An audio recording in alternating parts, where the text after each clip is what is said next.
दोस्तों नमस्कार। Study portal में आप सबका स्वागत है। मैं आपका साथी और गाइड डॉक्टर विजय। दोस्तों आज हम प्रिंसिपल और वाइस प्रिंसिपल के एग्जाम में एजुकेशन एंड एकेडमिक के जो क्वेश्चन आते हैं उनमें 100 महत्वपूर्ण क्वेश्चन यानी 100 मोस्ट इंपॉर्टेंट क्वेश्चन देखने वाले हैं। चाहे आपका केवीएस का प्रिंसिपल वाइस प्रिंसिपल का एग्जाम हो, एनवीएस का हो, दिल्ली में यूपीएससी जो एग्जाम लेता है DSSB का वो हो, या फिर एकलव्य मॉडल रेजिडेंशियल स्कूल यानी ईएमआरएस में, कहीं भी ऑल ओवर इंडिया के अंदर प्रिंसिपल और वाइस प्रिंसिपल के एग्जाम हो, वहां पर एजुकेशन एकेडमिक के क्वेश्चंस आते हैं। Administration finance, supplementary rule, education academic, ये मोस्ट इंपॉर्टेंट पोर्शन होते हैं प्रिंसिपल और वाइस प्रिंसिपल के एग्जाम में। तो आज की इस वीडियो में हम लोग 100 मोस्ट इंपॉर्टेंट क्वेश्चन देखेंगे जो पिछले अलग अलग सालों में अलग अलग एग्जाम्स के अंदर इस एग्जाम में पूछे गए हैं। शुरू करने से पहले बता दूं कि हम ऑल ओवर इंडिया के अंदर स्टडी मटेरियल भेजते हैं।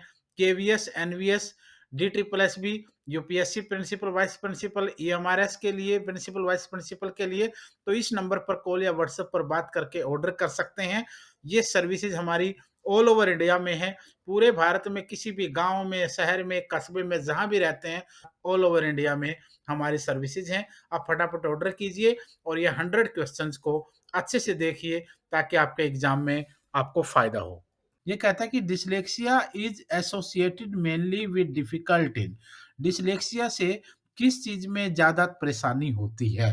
रीडिंग में परेशानी होती है, स्पीकिंग में होती है, स्पीकिंग एंड हियरिंग में होती है, या फिर हियरिंग में होती है।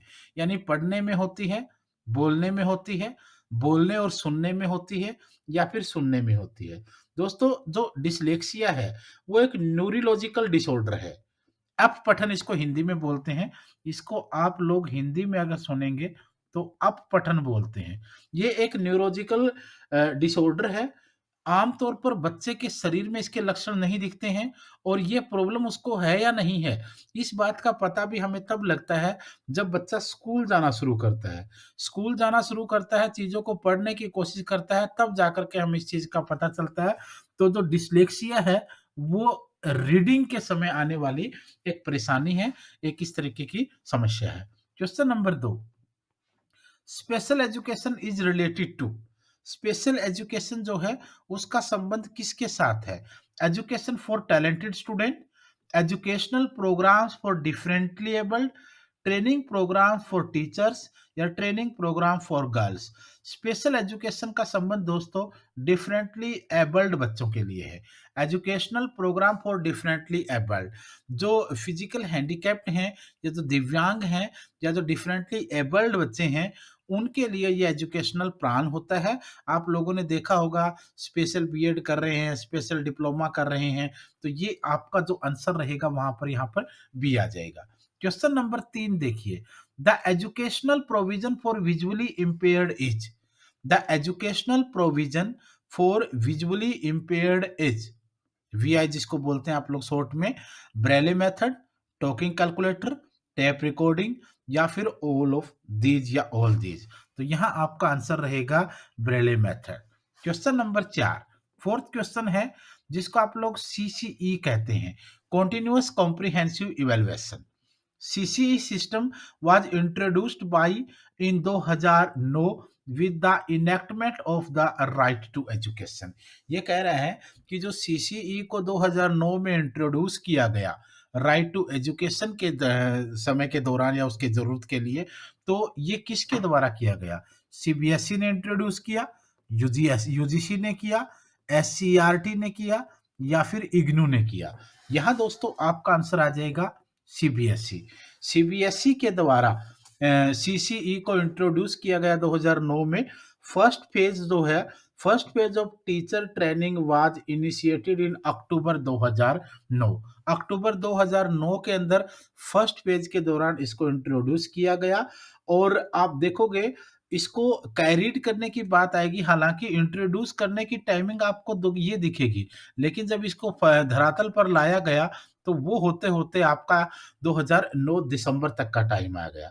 इसी दौरान आप देखोगे जब इसका सेकंड स्टेज, ये तो फर्स्ट स्टेज की बात हो रही है, लेकिन जो इसका सेकंड स्टेज आपने देखा, सेकंड स्टेज के दौरान सीबीएसई इनिशिएटेड सेकंड स्टेज में ग्रेडिंग सिस्टम को लाया गया और ये 2009-10 के दौरान हुआ। 2009-10 के दौरान हुआ और ग्रेडिंग सिस्टम भी आपका 9th क्लास से पहली बार यहाँ पर शुरू किया गया और इसके दौरान काफ़ी सारे आप लोगों ने देखा होगा, जैसे पहले स्टेज में 6051 के आसपास स्कूल थे और 15,497 के आसपास प्रिंसिपल और टीचर्स को यहाँ पर ट्रेनिंग भी दी गई थी। तो ये पूरे का पूरा एक पैकेज शुरू किया गया था। लेकिन आप लेसन अभी देखोगे, as per latest rules CC pattern has been removed.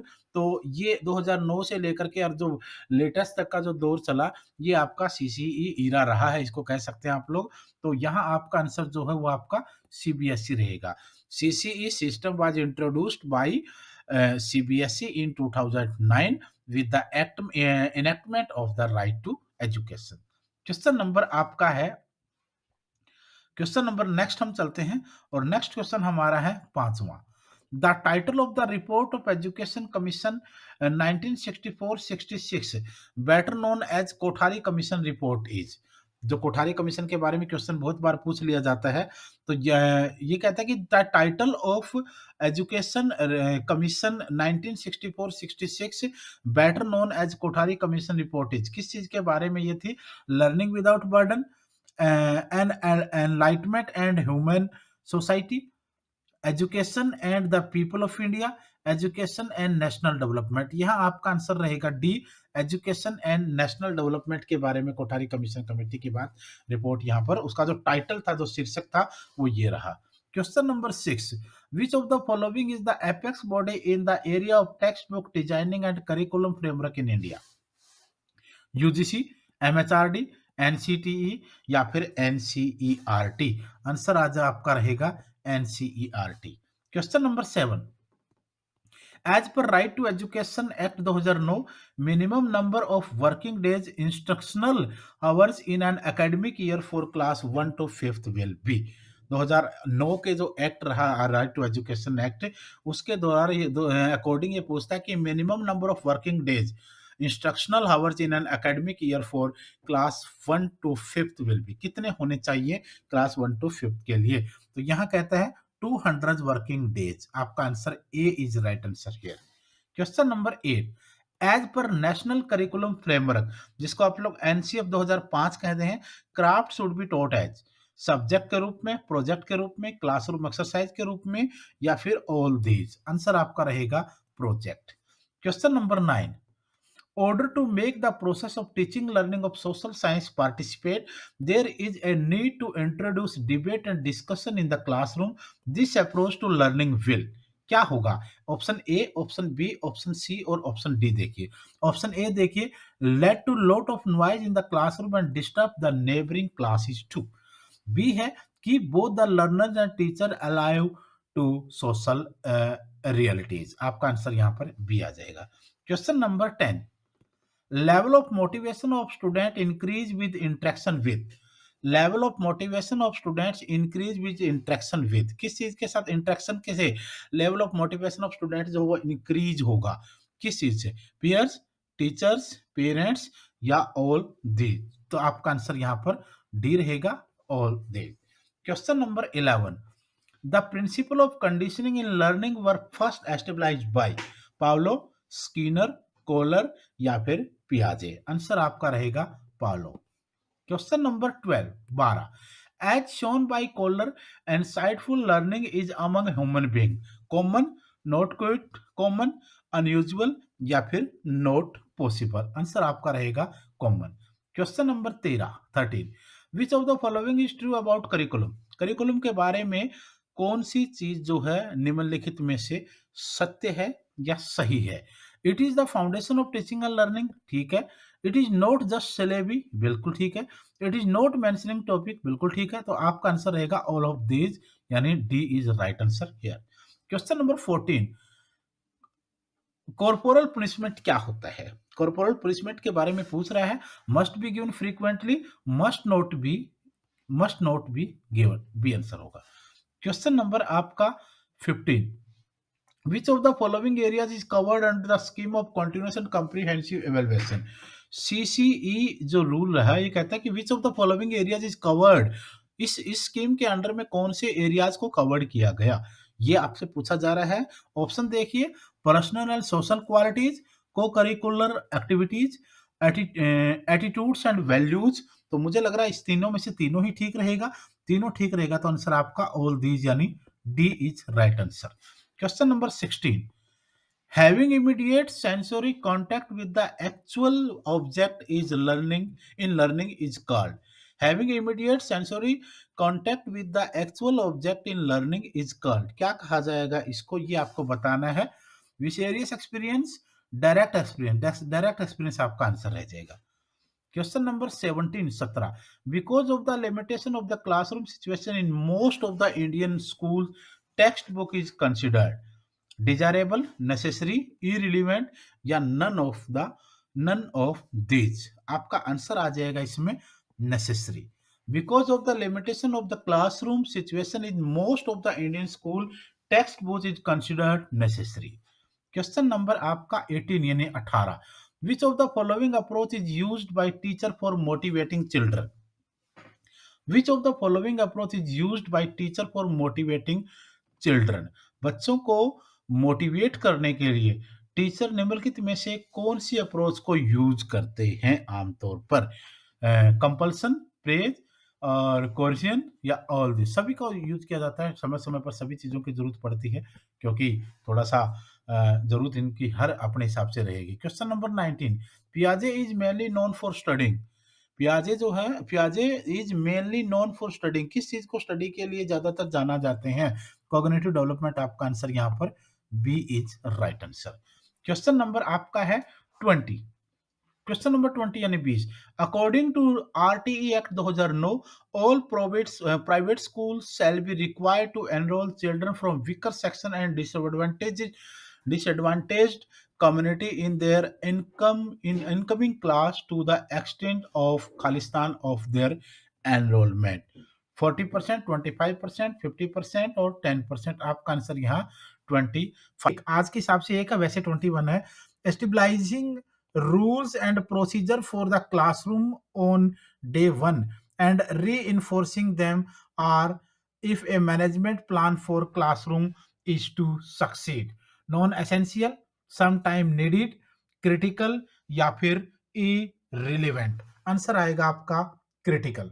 Question number 2, according to the national curriculum framework 2005 यानी एनसीएफ 2005 के अनुसार the approach suggested to be followed is constructivist approach where the child is supposed to be the creator of one knowledge and the teacher is supposed to be the khalistan in the process of education, master, regulator, facilitator या receiver. Answer आएगा facilitator, teacher का जो काम होता है वो facilitator का यहाँ पर दिखाया गया है। Question number 23, communication of a teacher with students should ideally mean, communication of a teacher with student, एक टीचर का स्टूडेंट्स के साथ जो कम्युनिकेशन होता है, should ideally mean asking them to do a task, exchange of ideas, giving them direction, informing them of an idea। तो answer आ जाएगा आपका exchanges of ideas। Communication of a teacher with students should ideally mean exchanges of ideas। B is right answer। Question number है आपका 24, the main purpose of assessment is to, assessment का जो main purpose है, decide if a student should be promoted to the next class, point out the errors of the learner, measure the achievement of learning या none of these. The main purpose of assessment is to measure the achievements of learning. C आपका answer होगा।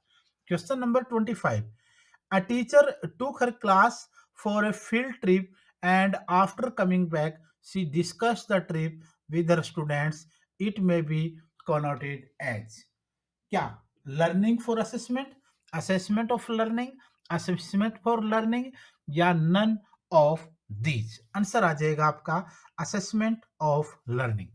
Question number 26, the objective of academic supervision, the objective of academic supervision is classroom management, curriculum development, instruction evaluation. मुझे सभी लग रहा है A B T सबका ठीक रहेगा, तो इसका मतलब आपका आंसर डी आ जाएगा।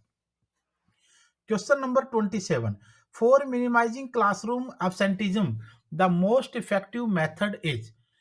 क्लासरूम एब्सेंटिज्म को मिनिमाइज करने के लिए मोस्ट इफेक्टिव मेथड कौन सा होगा? कौन सा होगा?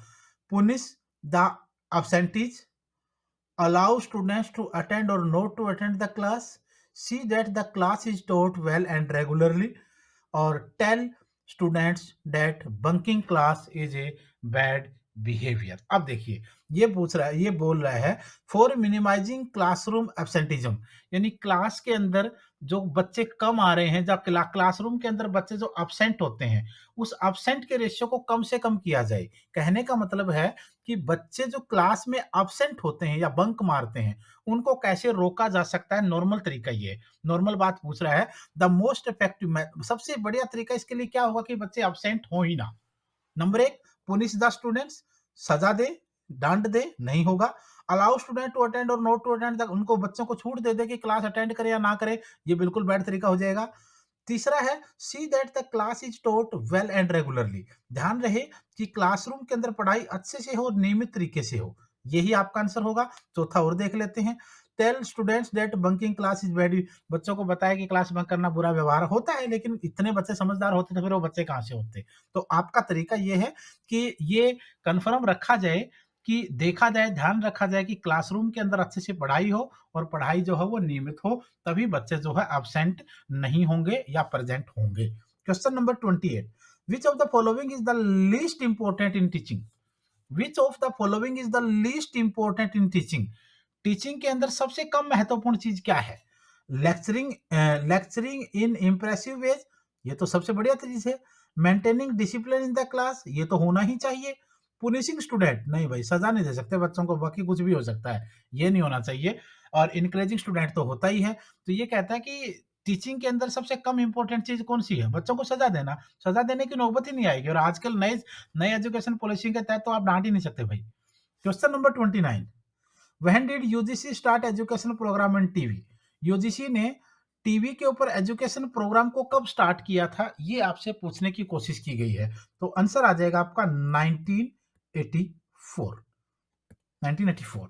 क्वेश्चन नंबर है आपका next 30, educational planning relates to.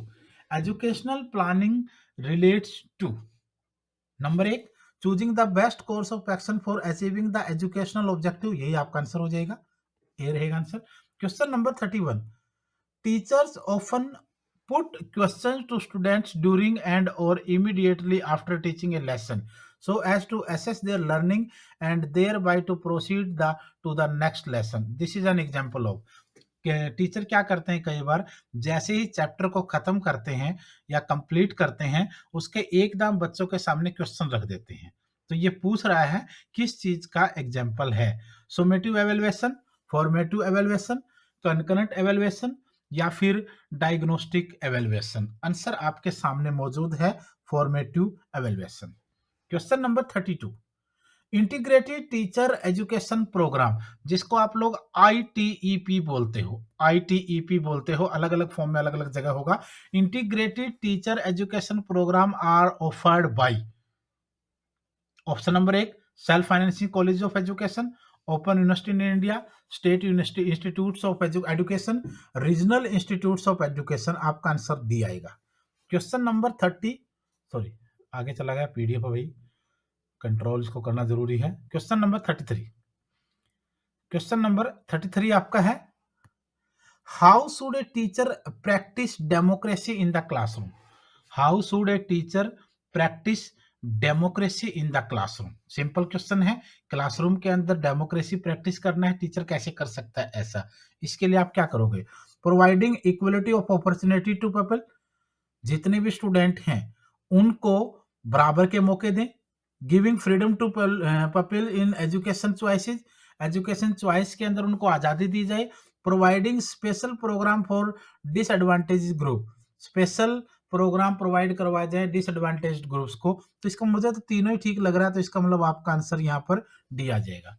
Question number, ये फिर एक बार देख लीजिए शुरू आगे, हालांकि आगे क्वेश्चन हैं। स्टडी पोर्टल आप लोगों को सभी प्रकार का स्टडी मटेरियल कोरियर के द्वारा ऑल ओवर इंडिया में प्रोवाइड करवाता है। इस नंबर पर कॉल या व्हाट्सएप पर बात करके ऑर्डर कर लीजिए। Question number 34, the primary task of the teacher is to.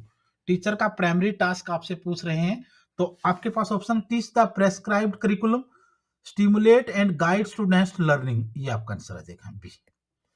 Question number आपका 35, to teach a blind student along with the normal students, what type of behavior expected from a teacher? To teach a blind student along with the normal student, normal यानी सामान्य बच्चों के साथ एक blind बच्चे को पढ़ाना, जब टीचर पढ़ाता है, what kind of behaviour expected from a teacher, एक टीचर से किस तरीके का व्यवहार आप एक्सपेक्ट किया जा सकता है या करते हैं या कर सकते हैं। देखिए, take care of students with sympathy, don't give any extra attention. देखो सब अलग अलग तरीके अपने अपने। पहले कहता है कि take care of student with sympathy, sympathy के साथ ध्यान रखा जाए। दूसरा कहती है don't give any extra attention because majority of students में सफर, स्पेशल ध्यान नहीं दिया जाए उसके ऊपर वरना मेजोरिटी ऑफ स्टूडेंट सफर करेंगे।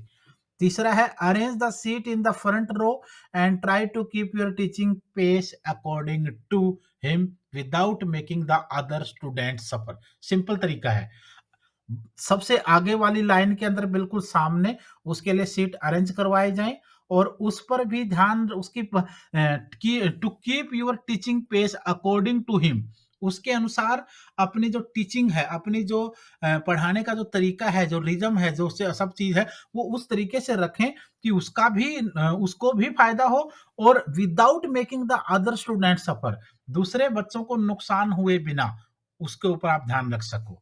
Question number 36. The best educational program is one which is according to the best educational program is one which is according to the need of the child and the society, ability and interest of the child, both A and B, none of इनमें से कोई ठीक नहीं भाई। Question number आपका 37. The basic purpose of school administration is to, the basic purpose of school administration is to improve instructional program, provide the required equipment for the school, organize and operate the school for instruction convenience, आपका answer C रहेगा। Question number आपका 38, if a student becomes unconscious in the class a teacher should, if a student becomes unconscious in the class, अगर एक बच्चा या एक student class के अंदर अनकॉन्शियस हो जाता है, टीचर को क्या करना चाहिए, ये आपसे पूछने की कोशिश कर रहे हैं यहाँ। Rush to the principal office and canvass for help impatiently, आपको प्रिंसिपल और कैनवस की तरफ भागना, ऑफिस की तरफ भागना चाहिए। Telephone student parents and wait for them, student के पेरेंट्स को टेलीफोन करो और इंतजार करो। गिव फर्स्ट एड, सिंपल बात है भाई, पहले फर्स्ट एड दोगे आप लोग। And try to contact any nearby doctor, सबसे पहले आपका काम है कि फर्स्ट एड दो। फर्स्ट एड क्या होता है, जब किसी भी दुर्घटना का स्थल के ऊपर दुर्घटनाग्रस्त व्यक्ति को डॉक्टर तक पहुंचाने के लिए जो वहां पर उपलब्ध संसाधन हैं उनके द्वारा उनका ट्रीटमेंट रखना, जारी रखना, यानी जब तक बच्चा डॉक्टर तक नहीं पहुंच जाता तब तक उसकी सांस चलती रहे, उसको नुकसान ना हो और उसको सही सलामत डॉक्टर तक पहुंचाया जाए, वहां तक आपको फर्स्ट एड देंगे और नियर बाय डॉक्टर के साथ कांटेक्ट करेंगे जल्दी से जल्दी, क्योंकि बच्चे की जान और सेहत सबसे इंपॉर्टेंट है। क्वेश्चन नंबर 39, क्यों करेंगे, देखो क्यों इन्होंने क्यों इसको इंपॉर्टेंट माना है, क्योंकि अगर आप प्रिंसिपल ऑफिस की तरफ भागेंगे ना तो वो भी आने के बाद वही काम करेंगे। अगर बच्चों के माता पिता को फोन करेंगे वो भी आने के बाद वही करेंगे, लेकिन जब तक वो आएंगे तब तक तो लेट हो चुकी होगी ना, तो इसलिए जब वो करेंगे वो आप ही क्यों ना करें। Okay, best. Question number 39, the best way to react to wrong answer given by a student is to, the best way to react to wrong answer given by a student is to, जब कोई बच्चा गलत answer देता है तो react करने का best तरीका आपसे पूछ रहे हैं। Scold him for not having learn the lesson, नहीं। Explain why the answer is wrong, B answer right है। Question number 40, maximum participation of student is possible in teaching through lecture method, discussion method is right answer. इसका first question, to develop factual knowledge of a subject which of the following method is suitable.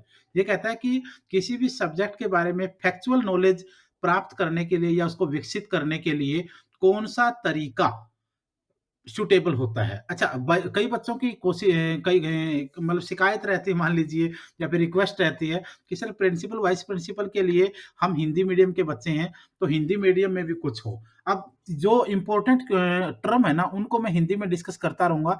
जैसे factual knowledge है, factual knowledge को वैसे तो आप सबको पता है ये क्या होता है, लेकिन पेपर में जब हिंदी वालों के लिए आएगा तो यहाँ पर थोड़ी सी मुश्किल हो जाता है।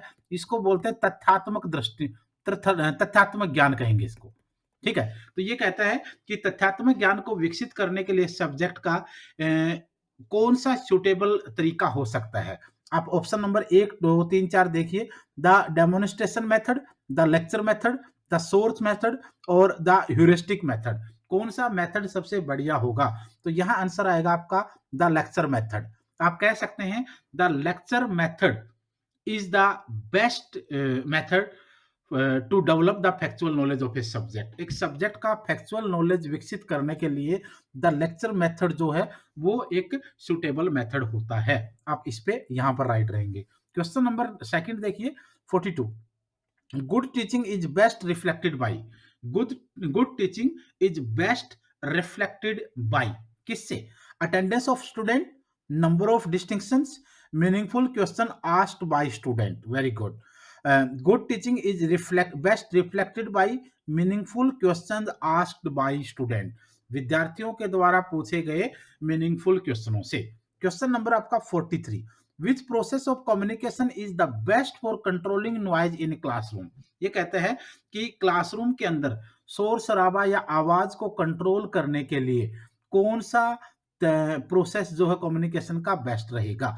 आप एक एक दो दो तीन तीन जिस पर चल रहे थे, कई बार आप देखोगे टीचर बोलता है शोर मत कीजिए, चुप हो जाइए, काम पे ध्यान दीजिए, आवाज नहीं आनी चाहिए, नो नॉइज, कीप साइलेंट, कितने सारे वर्ड यूज करते हैं। जैसे जज साहब कोर्ट में करते हैं order order order order order, तो वही तरीका हर जगह अलग होता है। ये कहता है कि which process of communication is the best, communication का कौन सा प्रोसेस बेस्ट होगा? कंट्रोलिंग नॉइज इन क्लासरूम से सेइंग डोंट टॉक, ये सही रहेगा। Raising one's voice above student voice, यानी विद्यार्थियों से ज्यादा जोर से बोलो, या रिमेनिंग काम and just looking at a student. आप इस तरीके पर भी जा सकते हैं। फर्स्ट आपका रहेगा, थर्ड रहेगा आपका आंसर। क्वेश्चन नंबर आपका है नेक्स्ट। नेक्स्ट क्वेश्चन है आपका 44, a teacher in order to be successful should concentrate on syllabus completion, prepare the student to score high marks in administration activity, help student in achieving their goal। सी आपका answer रहेगा, help students in achieving their goal।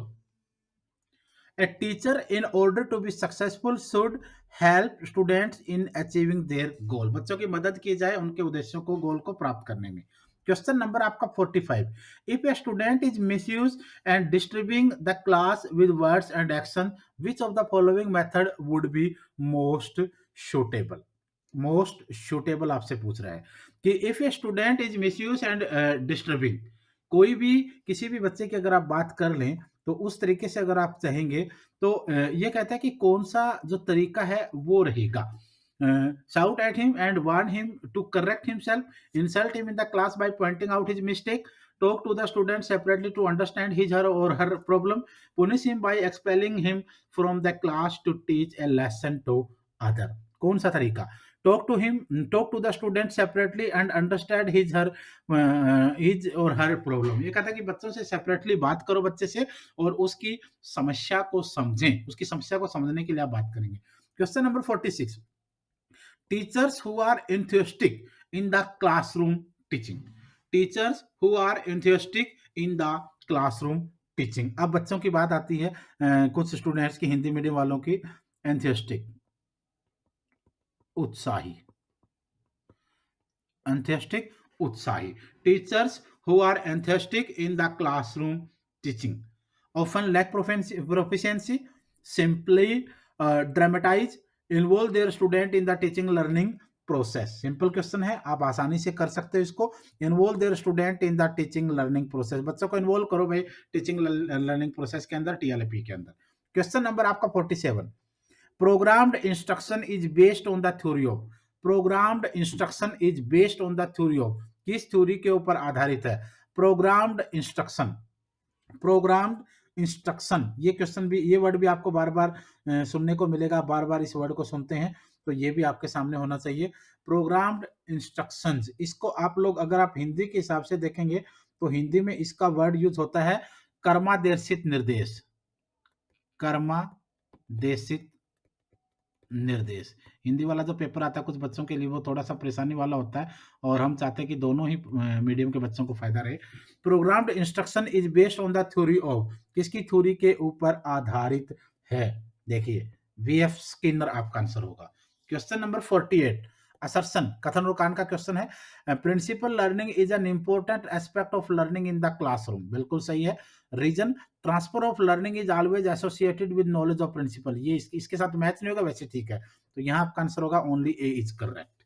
Question number, ये देख सकते हैं आप लोग, study portal आप लोगों को प्रोवाइड करवाता है notes, UGC NET, DSSB, KVS, NVS, CTET सभी एग्जाम्स के लिए इस नंबर पर कॉल या व्हाट्सएप पर बात करके ऑर्डर कर सकते हैं। Question number 49, which of the following is a psychological crisis associated with the stage of infancy?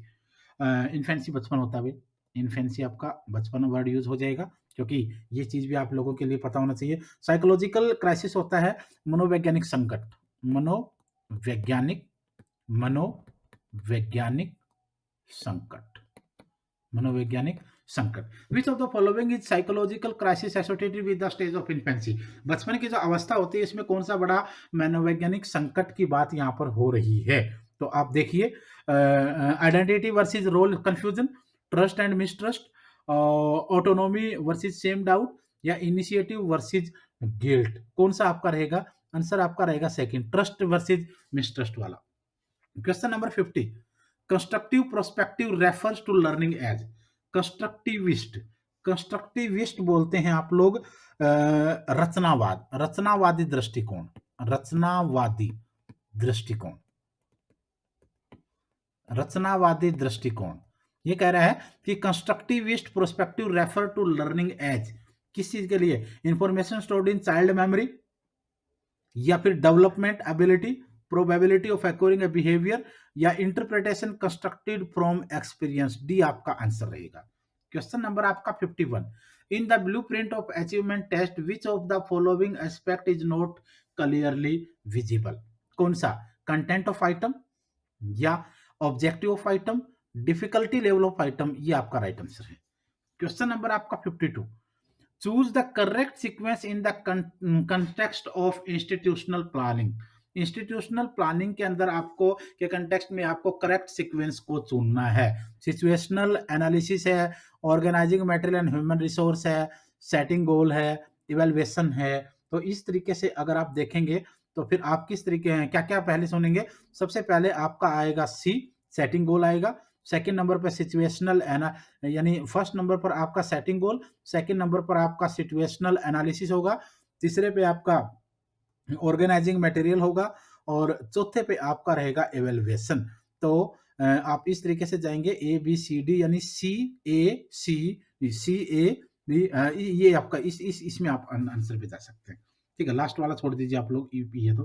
Question number 53, weekly and monthly test conducted by the teacher are an example of, जो teacher weekly and monthly test करवाता है वो किस चीज का उदाहरण है, example है? आपका आंसर आएगा assessment of learning, assessment for learning, sorry.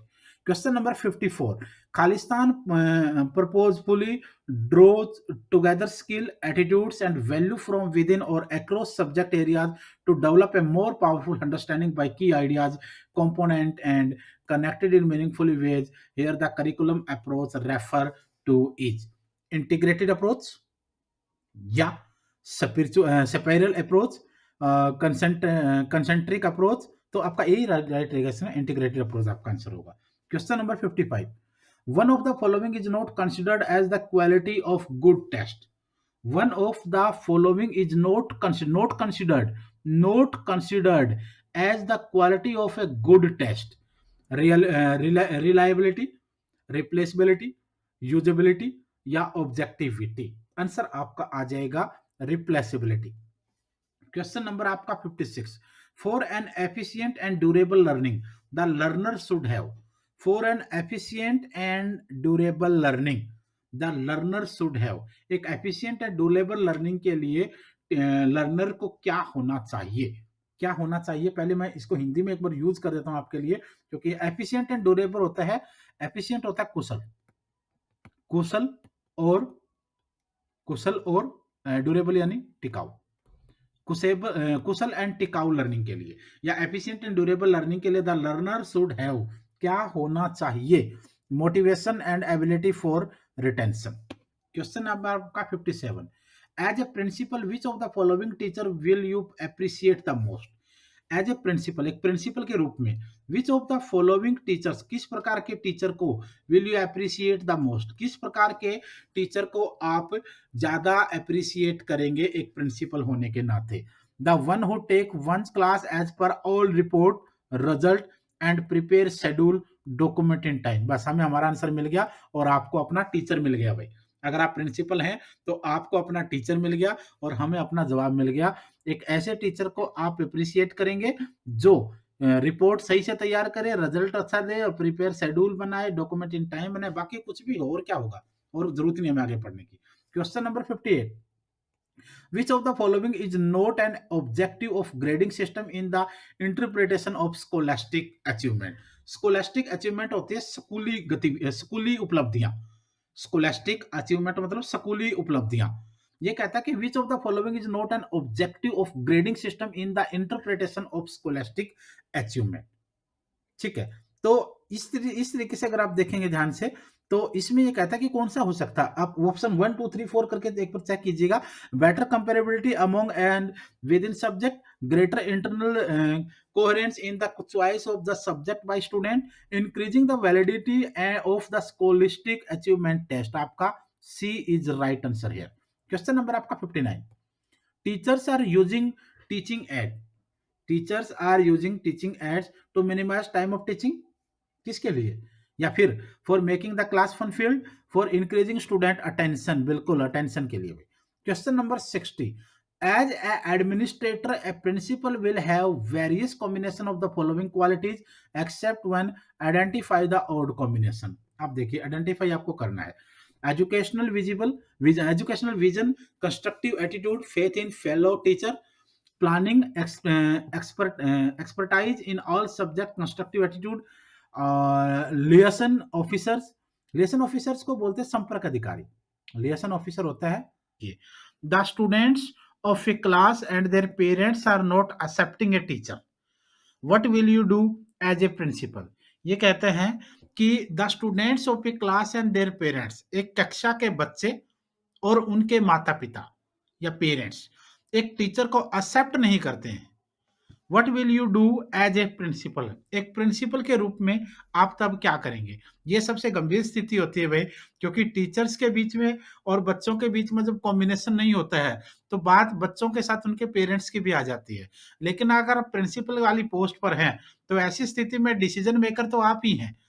जो भी फैसला करना है, जो भी उस चीज को ठीक करना है, सही करना है, वो आपके हाथ में और आपका ही डिसीजन रहेगा। तो वो परीक्षा आपकी बड़ी होती है। तो ऐसी स्थिति में आप क्या करेंगे? Take disciplinary action against the students and that teacher, उन बच्चों के और उस टीचर के खिलाफ डिसिप्लिनरी एक्शन लेंगे, अनुशासन वाला। या ask the teacher to change his her methodology and approach in dealing with the students, या टीचर से कहेंगे कि वो अपनी मेथोडोलॉजी एंड अप्रोच को चेंज करे बच्चों से डील करने में। या discuss the matter with the students, parents and teacher individually and in groups to arrive at the root cause of the problem, बच्चों से, पेरेंट्स से और टीचर से व्यक्तिगत रूप से बात करेंगे और ग्रुप में भी बात करेंगे, ताकि जो प्रॉब्लम का जो रूट काज है, जो जड़ है समस्या की, वो आपको पता चल जाए। उसके बाद आपको उसको सोल्व करने में 1 सेकंड नहीं लगेगा। तो यहाँ आपका आंसर जो है वो सी रहेगा। Discuss the matter with the students, parents and teacher individually and in group to arrive at the root cause of the problem. तो आपका आंसर यहाँ पर सी रहेगा। नेक्स्ट क्वेश्चन देखिए। नेक्स्ट क्वेश्चन है 62, Learner self-assessment includes which of the following combination? Learner self assessment includes which of the following combination, किस combination की बात यहां पर आपको ठीक लगेगी, कौन से कॉम्बिनेशन पे जाएंगे? Setting target as part of action planning, peer assessment in a lesson, checking one's own work and setting a target to improve, या regular marking of homework combination. तो यहाँ आपका आंसर जो है वो रहेगा आपका B, peer assessment in a lesson, ये आपका आंसर यहाँ पर बन जाएगा। क्वेश्चन नंबर हम आगे फिर देख लेते हैं। एक चीज और बता दूं, मैं स्टडी पोर्टल आप लोगों को स्टडी मटेरियल देता है कोरियर के माध्यम से, principal, vice principal, PRT, TGT, PGT सबके लिए। तो आप जब भी चाहें इनको ऑर्डर कर सकते हैं। इस नंबर पर, व्हाट्सएप नंबर हमारा, कॉलिंग नंबर यही, इस पर कॉल या व्हाट्सएप पर बात करके ऑर्डर कर लीजिए। पीडीएफ चाहिए तो वीडियो के डिस्क्रिप्शन में मिल जाएगा। नेक्स्ट क्वेश्चन एक बार देख लेते हैं। नेक्स्ट क्वेश्चन आपका है 63, which of the following does not belong to the learning paradigms? Which of the following? Structuralism, social construction, behaviorism या ह्यूमनिज्म? मानवता की बात हो रही है, व्यवहारवाद की बात हो रही है, सामाजिक कंस्ट्रक्शन की बात हो रही है, या फिर आपका ढांचागत नीति की बात हो रही है? जब में से एक देखिए, तो यहां पर आपका स्ट्रक्चरलिज्म की बात हो रही है, ढांचागत। Question number 64, in 2009 the government of India implemented the right of children to free and compulsory education with an objective of, 2009 के अंदर भारत सरकार के द्वारा जो इंप्लीमेंट किया गया आरटीई को, राइट टू एजुकेशन को, जिसमें चिल्ड्रन को फ्री एंड कंपल्सरी एजुकेशन की बात हुई, किस ऑब्जेक्टिव के साथ? फुलफिलिंग कॉन्स्टिट्यूशनल ऑब्लिगेशन, या developing quality man power in the country, getting political leverage over opposition political parties, abolishing child labour in the country? देखो ये तो नहीं हो सकता, ये भी आपका नहीं हो सकता। फुलफिलिंग कॉन्स्टिट्यूशनल ऑब्लिगेशन या developing quality man power in the country? अब देखो इसमें आपका जो आंसर है वो आपका ए होना चाहिए, लेकिन कुछ जगह इसको बी भी दर्शाया गया है, तो मुझे लगता है कि इसमें आपका जो आंसर है वो ए रहेगा। Question number 65, choose the best sequence that ensure educational right of the children at secondary school level। Secondary school level के ऊपर बच्चों के एजुकेशनल राइट को जो इंश्योर करता है, उसमें बेस्ट सीक्वेंस आपको चूज करना है। Making legal provision, strong monitoring system to check child right violation, conducting training programmes for teacher and principal on child right, या holding seminars, conference and workshop on this issue. अब देखिए number एक पर बात हो रही है कि मेकिंग लीगल प्रोविजन, जो लीगल प्रोविजन है वो बनाए जाए।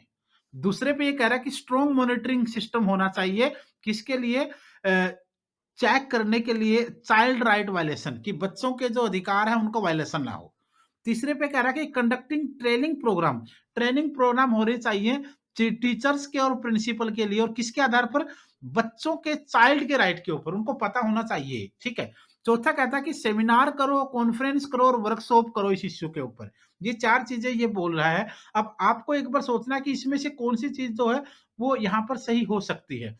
एक एक चीज को देखिएगा, क्योंकि कई बार क्वेश्चन ठीक लगते लगते भी आप लोग उसको गलत कर जाते हैं। अब देखो इसमें क्या रहेगा, ए बी सी डी, मुझे चारों के चारों ठीक लग रहे हैं, क्योंकि सभी का उद्देश्य एक ही है। लेकिन सीक्वेंस की अगर बात करेंगे तो सीक्वेंस आप कैसे बनाएंगे? सबसे पहले आएगा आपका ए, सबसे पहले आपका आएगा ए, लीगल प्रोविजन करेंगे तभी आगे की चीज आप कर पाएंगे। दूसरे नंबर पर आप सेमिनार करेंगे, कॉन्फ्रेंस करेंगे, वर्कशॉप करेंगे, सेकंड मुझे आपका ये लगेगा। तीसरे नंबर पर आपको ट्रेनिंग देनी पड़ेगी, बिल्कुल इसके बिना कुछ नहीं होगा। और चौथे नंबर पर आप लोग फिर मॉनिटरिंग करेंगे, क्योंकि जब कुछ करेंगे नहीं तो मॉनिटरिंग किस चीज की करेंगे? ठीक है, तो ये आपका रहेगा, यानी ए बी सी और डी, ए डी सी और बी, ये आपका रहेगा। तो इसके अकॉर्डिंग आपका आंसर जो है वो आपका डी आ जाएगा। क्वेश्चन नंबर है आपका next 66, which of the following school principal will emerge as a good educational leader? Which of the following school principals will emerge as a good educational leader? A very social person with pleasing habit, an experienced teacher having a degree in leadership from a top foreign university, या a throughout topper and a meritorious academician, या फिर a teacher whose class result are excellent, is a hard task master and yet popular among students teachers? यहाँ पर ये आपसे पूछ रहा है कि which of the following school principal with emerge a good educational leader, एक इस तरीके की अगर बात हम करें तो कौन सा इस लेवल पर खरा उतरेगा? क्या वो जिस जो सोशल पर्सन हो और हैबिट्स उसकी अच्छी हो, या फिर वो हो जिसके पास फॉरेन की किसी यूनिवर्सिटी की कोई लीडरशिप की डिग्री हो, या फिर कोई ऐसा हो जो टॉपर हो, बहुत बड़ा मेरिटियस हो, एकेडमिक लेवल के ऊपर उसने हमेशा टॉप किया हो? नहीं, वो रहेगा ए टीचर जिसका क्लास का रिजल्ट एक्सीलेंट रहता हो, एक हार्ड वर्क वाला टीचर हो और पॉपुलर हो बच्चों के बीच में और टीचर के बीच में भी। ताकि पॉपुलर कौन होगा? जो अच्छी मेहनत करेगा, जिसको नॉलेज अच्छी होगी। क्योंकि ज्ञान की नॉलेज होती है। अगर आप अपने सब्जेक्ट में परफेक्ट हैं, अगर आपको अपने सब्जेक्ट का बहुत कुछ आता है और बच्चों के सारे डाउट आप क्लियर करते हैं और आप अपने सब्जेक्ट के एक्सपर्ट हैं, तो बच्चे आपकी रिस्पेक्ट करेंगे। लेकिन अगर आपको अपने सब्जेक्ट में ही वीकनेस है, तो कोई बच्चा आपकी रिस्पेक्ट नहीं करेगा। सामने से भला करे, लेकिन पीछे से कोई रिस्पेक्ट नहीं करे। रिस्पेक्ट सिर्फ नॉलेज की है दोस्तों, और किसी चीज की कोई रिस्पेक्ट नहीं है। आप प्रिंसिपल की पोस्ट पे हैं, वाइस प्रिंसिपल वाली पोस्ट पर हैं, पीजीटी हैं, टीजीटी हैं, पीआरटी हैं, कुछ भी हैं, लेकिन जो पोस्ट आपकी है, उस पोस्ट के लेवल का नॉलेज अगर आपको भरपूर है, तो आपकी रिस्पेक्ट भी होगी, आपके खिलाफ कोई बगावत कभी होगी ही नहीं। लेकिन अगर आपको नॉलेज नहीं है, तो बगावत भी होगी और रिस्पेक्ट तो बहुत दूर की बात है। सामने कोई करे, बेशक करे, मक्खन लगेगा, लेकिन इज्जत नहीं, दिल से नहीं निकलेगी। Question number 67, Gandhi ji was very much against the use of text book. Gandhi ji जो है वो टेक्स्ट बुक के यूज के बिल्कुल अगेंस्ट थे।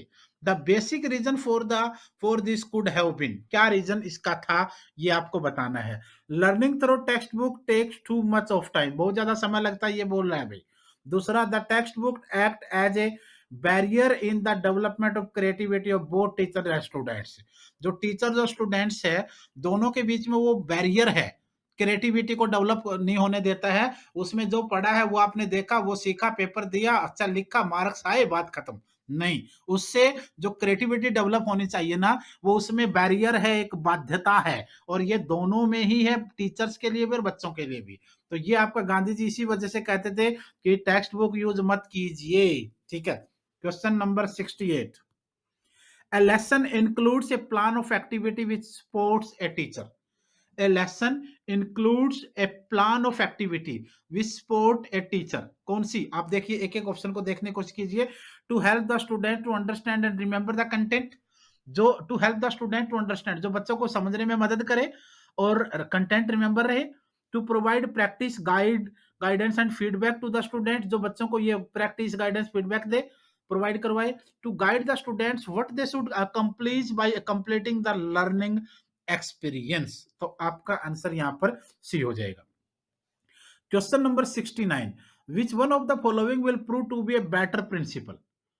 विच one of the following will prove to be a better principal. एक बेटर प्रिंसिपल को प्रूव करने के लिए आप देखिए, एक एक चीज देखिए कि में क्या कहा गया है।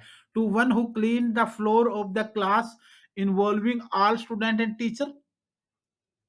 The one who convinces one's teacher to get involved in floor cleaning along with their students.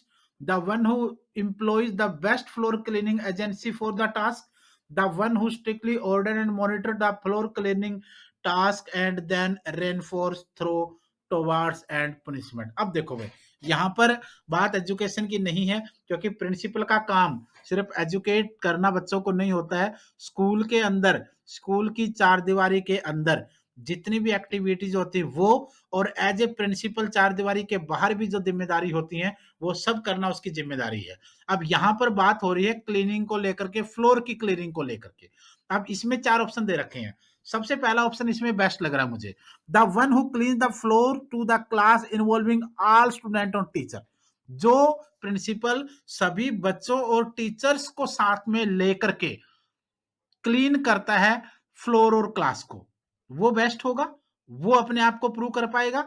वरना दूसरे में इसने क्या दे दिया, दूसरे में इसने कह दिया कि the one who convince one teacher, जो एक टीचर को कन्विंस कर ले, या फिर जो किसी फ्लोर साफ करने की एजेंसी से बात कर ले, या फिर जो ऑर्डर दे दे स्ट्रिक्टली कि फटाफट इसको काम करे और मॉनिटरिंग करे, सजा वजा दे, नहीं चाहिए भाई। जो सबको साथ लेकर चले वही अपने आप को बेटर प्रिंसिपल प्रूव कर पाएगा। ए इज राइट आंसर। आपका राइट आंसर कौन सा होगा? आपका राइट आंसर होगा यहाँ पर ए इज राइट आंसर। नेक्स्ट चलते हैं अगले पे। क्वेश्चन नंबर 70 देखिए। Critical pedagogy is associated with, critical pedagogy is associated with किसके साथ?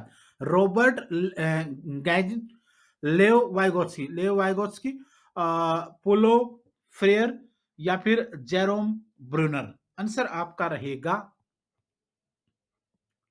सी, आपका आंसर रहेगा इसमें। Question number 71, what will be your sequential priorities as to implement the NCF 2005 in its true spirit? School principal. देखिए क्या क्या होगा आपका, किस किस किस उसमें आप जा सकते हैं एनसीएफ 2005 के मामले में ट्रू स्पिरिट के साथ इसको इंप्लीमेंट करने में क्या सिक्वेंटल प्रायोरिटीज आपकी होंगी, क्या क्या प्रायोरिटी आपकी रहेंगी उसको आप देखिए। जैसे reviewing learning material including text book, learning material आपको रिव्यू करना है इंक्लूडिंग टेक्स्ट बुक। दूसरा, changing the sitting arrangement of learner in the class, जो बच्चे हैं क्लासरूम के अंदर उनका जो सिटिंग अरेंजमेंट है उसको चेंज करना है। तीसरा है calling a meeting of staff members, staff members की एक मीटिंग कॉल करेंगे, बुलाएंगे। डिसाइडिंग पेडागोजिक स्ट्रेटजीज, ये इनको आप डिसाइड करेंगे। Calling a meeting of all stakeholder, stakeholder की मीटिंग बुलाएंगे। Constituting and implement and monitoring committee आप बनाएंगे। अब इसमें देखिए क्या क्या चीजें जरूरी हैं वो आप ध्यान से देखिएगा। अब यहाँ भी आपको सीक्वेंस बनाने की कोशिश आप कर रहे हैं, तो सीक्वेंस में आप सबसे पहले क्या करेंगे वो आपको देखना है। सबसे पहले आप करेंगे नंबर 1 पर, देखिए नंबर 1 पर आप सबसे पहले क्या करेंगे, स्टाफ की एक मीटिंग बुलाएंगे। क्या करेंगे? स्टाफ की एक मीटिंग बुलाएंगे नंबर 1। नंबर, क्योंकि ध्यान रखना है तभी तो आप आगे बाकी सारे काम कर पाएंगे। पहले स्टाफ की मीटिंग बुलाएंगे, फिर एक स्टॉक होल्डर की मीटिंग भी बुलाएंगे, क्योंकि बड़े फैसलों के लिए आपको ये चीज बहुत जरूरी होती है। ठीक है, सेकंड नंबर पर आ गया। तीसरे नंबर पर आपके सामने है डिसाइडिंग पैडागोजिक स्ट्रेटजीज, इनको आप डिसाइड करेंगे। तो तीसरे नंबर पर आपका ये आ जाएगा, डी आ जाएगा। उसके बाद आप क्या करेंगे, उसके बाद है 3 हो गया। फिर चेंजिंग द सेटिंग अरेंजमेंट, आप इस पे चले जाएंगे। और लास्ट में आप रिव्यूइंग लर्निंग मटेरियल निकल, सबसे बाद की बात आपकी होगी। तो इस तरीके से आपका आंसर बन जाएगा। तो इस तरीके से सी, ई, डी, बी, यस, आप इस पे ले लीजिए, सी इज आंसर। क्वेश्चन नंबर 70, थोड़े मुश्किल क्वेश्चन आएंगे भाई इस लेवल पर आके। What is the purpose behind organizing co curricular activities? जो को करिकुलर एक्टिविटीज हैं उनको ऑर्गेनाइज करवाने के पीछे क्या पर्पज है? पर्पज बताना है आपको को करिकुलर एक्टिविटीज को ऑर्गेनाइज करवाने के पीछे। Co curricular activities are part of curriculum only, ये सिर्फ करिकुलम का पार्ट है। Co curricular activities give a chance to school to get a name and fame, name and fame प्राप्त करने के लिए एक चांस देता है। Co curricular activities help in overall development of learner, बच्चों के ओवरऑल डेवलपमेंट, ओवरऑल सब प्रकार का चहुमुखी बहुमुखी विकास करने में ये मदद करता है। तो आपका आंसर होगा यहां पर C. Question number 73, institutional planning means, institutional planning का मतलब आपसे पूछा जा रहा है creating institution based on plan goal, नहीं। Conducting SWOT analyse while planning at institutional level, no. Planning at institutional level on the basis of felt need and available resources, यही आपका institutional planning होती है। needs and available resources को देखते हुए आप institutional level पर planning करें। क्वेश्चन नंबर 74, खालिस्तान refer to higher order thinking which involve active control over the cognitive process engaged in learning, identify the process referred to। Critical thinking number 1, number 2 problem solving, number 3 process skill, और number 4 metacognition. Metacognition is your right answer, metacognition is right answer. तो आपका answer आ जाएगा यहां पर D. Question number 75, according to NCF 2005 the nature of knowledge is considered as, according to NCF 2005 the nature of knowledge is considered, nature of knowledge को किस तरीके से कंसिडर किया? Dynamic and relative, number 1। Number 2 permanent, number 3 only dynamic, number 4 only relative. Answer आपका रहेगा dynamic and relative. According to NCF 2005, यानी NCF national curriculum framework 2005 के according जो आपका नॉलेज है उसको डायनामिक एंड रिलेटिव कंसिडर किया गया है। Question number 76, which of the following subject will you lay emphasis on for betterment of your learners? English, mathematics, science. Number 2 computer and professional subject like commerce and tourism. Number 3 social science, humanities, music and fine art. Number 4 all subject, no subject is less important. ये right answer है भाई। सभी subject महत्वपूर्ण होते हैं भाई, कोई भी सब्जेक्ट कम महत्वपूर्ण नहीं होता है दूसरों से। Question number 77, the major responsibility of the counselor in a secondary school is to। Secondary school के अंदर जो काउंसलर की जो मेजर रिस्पॉन्सिबिलिटी होती है वो आपको बताना है। Counsellor solve the student many problems. बच्चों को आज के समय में हर प्रकार की परेशानियां हैं भाई, हर प्रकार की बच्चों की समस्याएं हैं। पहले बच्चों की समस्याएं सिर्फ एजुकेशन से रिलेटेड होती थी, और बाकी भी ऐसा भी नहीं कि पहले बिल्कुल और नहीं होती थी, बट उन तरफ ज्यादा ध्यान नहीं होता था, या फिर टीचर्स वगैरह उनको ऑटोमेटिकली सोल्व कर लेते थे। लेकिन आजकल थोड़ा सा मॉडर्न युग आ चुका है, बच्चे टीवी में, सीरियल में, मोबाइल में, और पेरेंट्स भी दोनों दोनों पेरेंट्स कई बार वर्किंग होते हैं, तो थोड़ा सा कंजस्टेड सा माहौल है, फैमिलीज भी छोटे हो चुके हैं। तो उस वजह से कई बार बच्चे है ना किसी चीज को दबा लेते हैं या मन में छुपा लेते हैं, या वो निकल नहीं पाती है। तो आज के युग में जब काउंसलर होने लगे हैं हर जगह, तो काउंसलर का सबसे मेन काम है कि बच्चों की सभी मेनी प्रॉब्लम्स को सोल्व करें। बच्चों की, क्योंकि मेन मुद्दा तो बच्चों का ही है ना, सारा गेम बच्चों के लिए हो रहा है। काउंसलर की नियुक्ति हो, बच्चों को किसी भी प्रकार का बच्चे के मन में तनाव ना रहे, उसके मन में कोई बोझ ना रहे, किसी भी प्रकार की चीज से उसको नुकसान ना हो, तो वो इसलिए इसको आप लेंगे। Question number 78, the learner has a problem, see he asks the teacher. बच्चे को एक समस्या है और वह टीचर से पूछता या पूछते भी है, what shall I do, the teacher should, क्या करना चाहिए भाई? Tell the learner the course of action to take after considering his her ability. Tell the learner what he would do if he were in the same situation. या फिर ask the learner question which will develop the information needed for an intelligent decision. आप इसकी तरफ जा सकते हैं। Question number है आपका 79, which of the following teaching procedure would tend to be least acceptable in a secondary school? सबसे कम कौन सा होगा, किसकी तरफ आप कम वो करेंगे? द पैनल डिस्कशन बेस्ट माना जाएगा, स्टूडेंट रिपोर्ट होगा, सुपरवाइज्ड स्टडी होगा, इंडिविजुअल रेसिटेशन आपका कम रहेगा। यहाँ पे आंसर आ जाएगा। क्वेश्चन नंबर आपका 80, 80वां question, the most important aspect of daily lesson plan is the. Daily lesson plan का मोस्ट इंपोर्टेंट एक्सपेक्ट आपको बताना है। सब्जेक्ट मैटर कंटेंट हो, असाइनमेंट हो, स्टेप ऑफ इवेल्युएशन हो, या ऑब्जेक्टिव्स हो। ऑब्जेक्टिव्स आपका राइट आंसर होगा। A major goal in the classroom discipline should be to promote. कक्षा के अंदर यानी क्लास के अंदर अनुशासन को बढ़ावा देने का मेजर गोल आपको बताना है। क्या मेजर गोल होगा? Self direction on the part of student, number एक, order in the classroom, good student conduct, या complete elimination of student misconduct. तो आपका आंसर आएगा self direction on the part of student. Question number 2, 82 वाला, misconduct in the classroom is best handled by. Misconduct in the classroom, misconduct को हिंदी में कदाचार कहते हैं। मिसकंडक्ट को हिंदी में आप लोग कहते हैं कदाचार। ये कहता है कि misconduct in the classroom is best handled bye. Classroom के अंदर कदाचार को सबसे अच्छे तरीके से हैंडल किसके द्वारा किया जा सकता है? नंबर एक, administering just, speedy and appropriate punishment, number एक। नंबर दो, charging the class with responsibility. Number तीन, ignoring the occurrence when it is possible to do. और नंबर चार, determining the cause and providing corrective measure. कारण को determine करना और corrective major provide करवाना। तो ये आपका सबसे बेस्ट तरीका होगा, तो आप लोग डी आंसर की तरफ आगे बढ़ेंगे। उसके बाद नेक्स्ट है आपका, which of the following statement concerning behaviour is not true.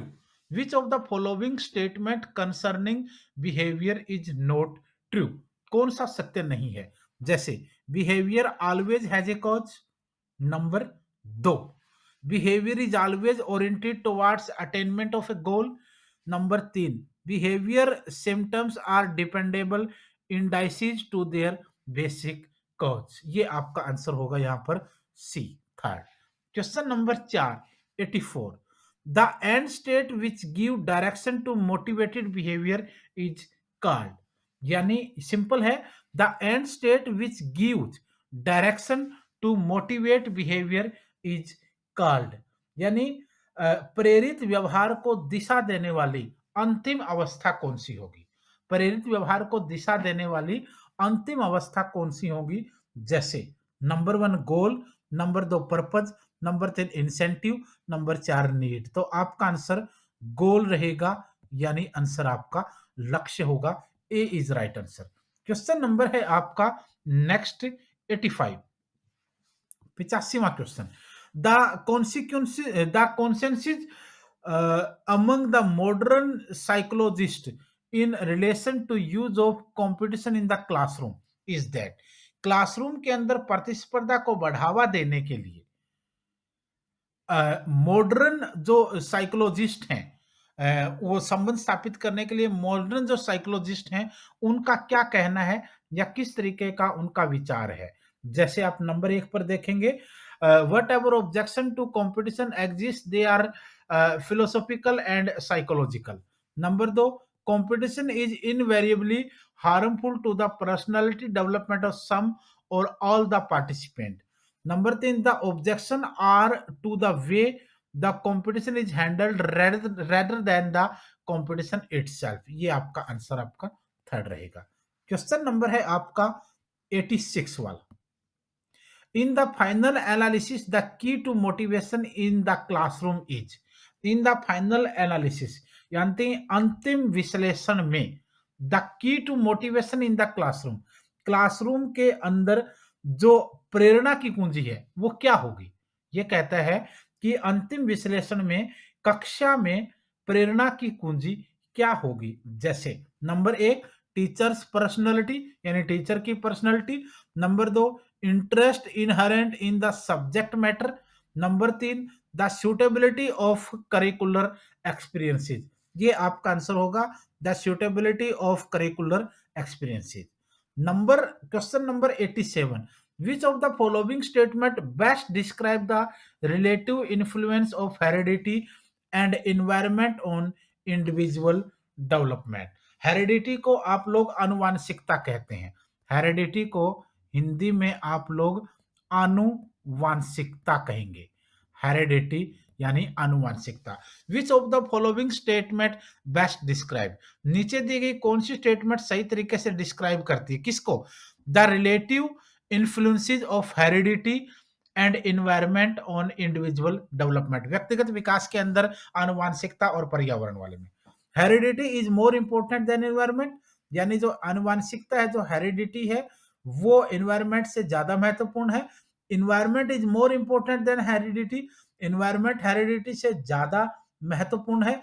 These two are integrally related in functions in the growth process। दोनों का ग्रोथ प्रोसेस में अलग अलग योगदान है और एक साथ मिलकर भी दोनों काम करते हैं।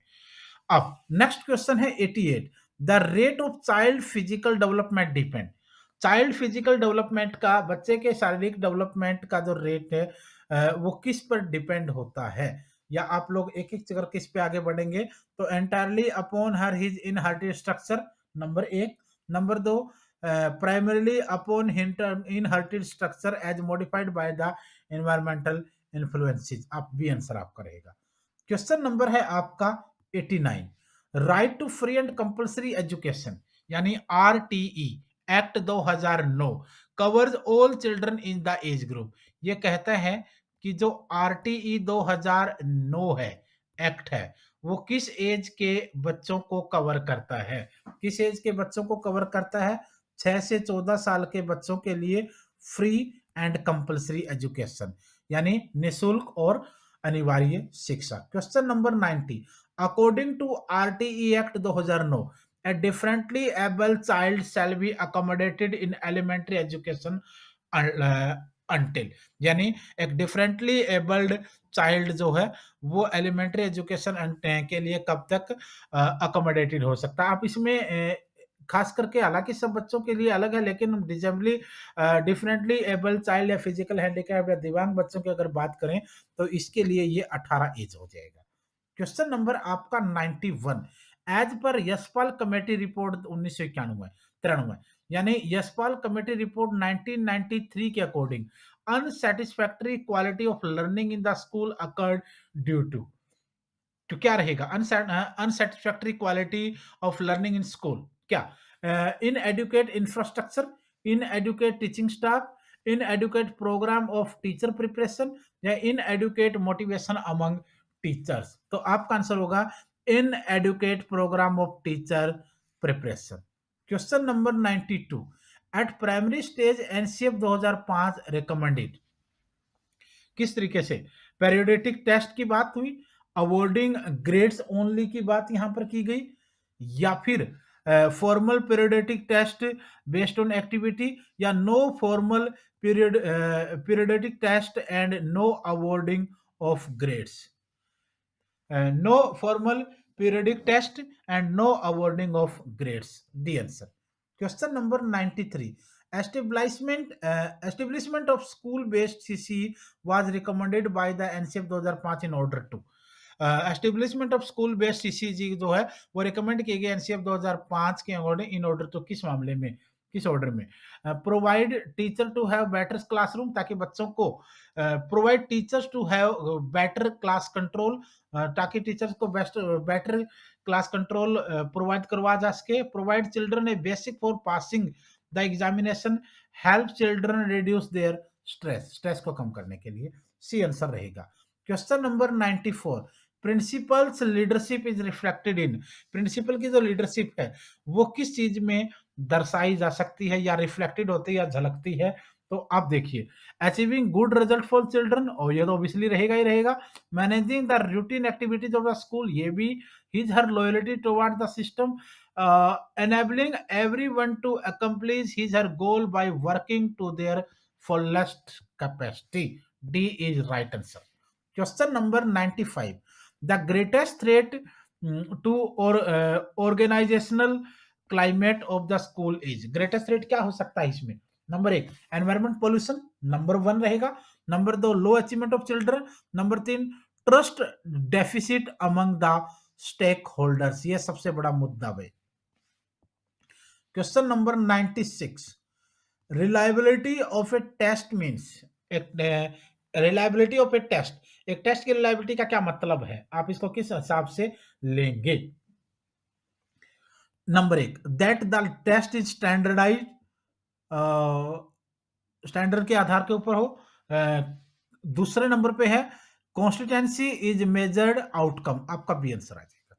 क्वेश्चन नंबर आपका 97, difficulty value of an item of achievement test mean, क्या रहेगा इसका मतलब?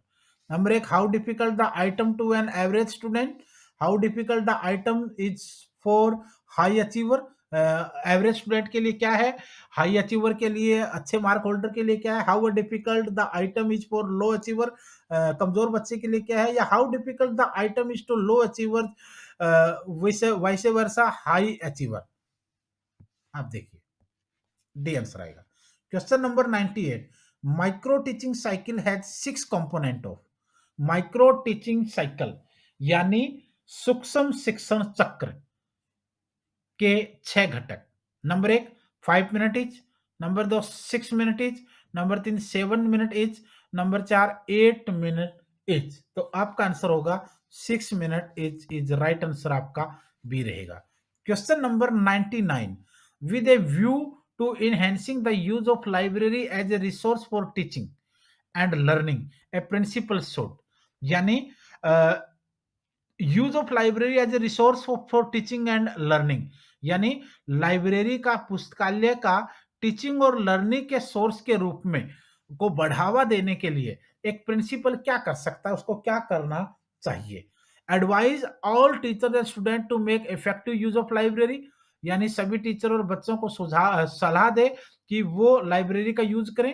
Make attendance of student and concern teacher compulsory during library period, attendance compulsory कर दे। Give library based assignment, library के आधार पर असाइनमेंट दे। या make both teaching assessment library oriented, इसको भाई मेक बोथ टीचिंग असेसमेंट और टीचिंग को लाइब्रेरी ओरिएंटेड बनाया जाए। Question number 100, use of ICT in classroom ensure. Number 1, full attendance of student. Number 2, high achievement level bye student. Number 3, tweet a good relief to the teacher. Number 4, better understanding of concept by the student. D is right answer. अब एक चीज और मैं आपसे बात करना चाह रहा हूं, क्योंकि दोस्तों प्रिंसिपल हो वाइस प्रिंसिपल हो, इन दोनों के लिए अगर जब हम एग्जाम की तैयारी करते हैं तो 4 सेक्शन आप मान के चलिए। नंबर 1, जैसे नंबर 1 आपका है एडमिन एंड फाइनेंस। नंबर 2 है आपका एजुकेशन एंड एकेडमिक, जो हम अभी कर रहे हैं। नंबर 3 है आपका सप्लीमेंट्री रूल। और नंबर 4 है आपका चाइल्ड डेवलपमेंट पेडागोजी। ये प्रिंसिपल और वाइस प्रिंसिपल के ज्यादातर एग्जाम्स जहां होते हैं वहां पर यह सब्जेक्ट स्पेसिफिक होता है। उसके अलावा जब आप जनरल पेपर की बात करेंगे तो हिंदी है, इंग्लिश है, रीजनिंग है, कंप्यूटर है, जीके है, करंट है, ये आपका जनरल सेक्शन रहेगा। तो इन सबको मिलाकर के आपका पूरे का पूरा कंप्लीट सेक्शन बनता है, जो आपका प्रिंसिपल और वाइस प्रिंसिपल के अंदर है। अगर आप रियल में तैयारी कर रहे हैं, देखिए कई कई सालों बाद वैकेंसी आती है, 4-4 5-5 साल बाद जाकर के एवीएस की वैकेंसी आती है, 3-3 4-4 बार एनवीएस आता है, और लगभग 10-10 8-8 10-10 12-12 साल के बाद दिल्ली में आती है। यानी हो सकता है कि एक बच्चा या एक कैंडिडेट 1 या 2 या 3 बार ही मुश्किल से एग्जाम दे पाए अपने समय में। अब ऐसी स्थिति है तो तैयारी तो जम के करनी पड़ेगी। अगर आपको लगता है कि आप लोग स्कूल में पढ़ा रहे हैं, आप लोग सालों से पढ़ रहे हैं, आपको इतना एक्सपीरियंस हो चुका है, आपने इतनी डिग्रियाँ इकट्ठी कर ली हैं, आपको इतनी नॉलेज है, आप डेली पढ़ाते हैं, ट्यूशन पढ़ाते हैं, स्कूल पढ़ाते हैं, केवीएस में जॉब कर रहे हैं, एनवीएस में जॉब कर रहे हैं, दिल्ली में डीएससी में जॉब कर रहे हैं। अगर आपको लगता है कि आप सब कुछ कर रहे हैं, तो आप सिलेक्शन ले जाएँगे। तो ऐसा नहीं होता है मेरे दोस्त। अगर ऐसा होता तो फिर जिनका नहीं हुआ वो कौन है? जिनका सिलेक्शन नहीं हुआ वो कौन है? अगर 100 पोस्ट आपके लिए आती हैं, 200 पोस्ट आपके लिए आती हैं और फॉर्म आते हैं लगभग 50,000, 60,000, 1 लाख, 1.5 लाख, 2 लाख, तो 100-200 के बाद जो बाकी बच जाते हैं वो भी तो आप में से ही हैं, और क्यों ना वो आप ही हो। तो ऐसी स्थिति नहीं आनी चाहिए। ढंग से तैयारी करेंगे, अप टू डेट रहेंगे, हर चीज़ को सीरियस समझ कर करेंगे, और हर एग्ज़ाम के लिए 5-5 6-6 महीने का टाइम निकालेंगे, तभी जाकर आप दिन-रात एक करेंगे, तो सिलेक्शन ले पाएँगे। तो फटाफट आप इस नंबर पर कॉल या व्हाट्सएप पर बात करके नोट्स ऑर्डर कर सकते हैं, और आप अपना नाम, अपने शहर का नाम, सब्जेक्ट और एग्ज़ाम भेज दीजिए, ताकि आपका नंबर सेव कर लें व्हाट्सएप पे, और जो भी इन्फॉर्मेशन वैकेंसी के बारे में हो, वो आपको व्हाट्सएप के थ्रू मिलती रहे। आज के लिए इतना ही था, कल फिर मिलेंगे। एडमिनिस्ट्रेशन एंड फाइनेंस के टेस्ट भी आप देख लीजिए, और एजुकेशन अकेडमी के, सीडीपी के सबके टेस्ट आ चुके हैं, उनको फटाफट जाके देख लीजिए। धन्यवाद, शुभकामनाएँ।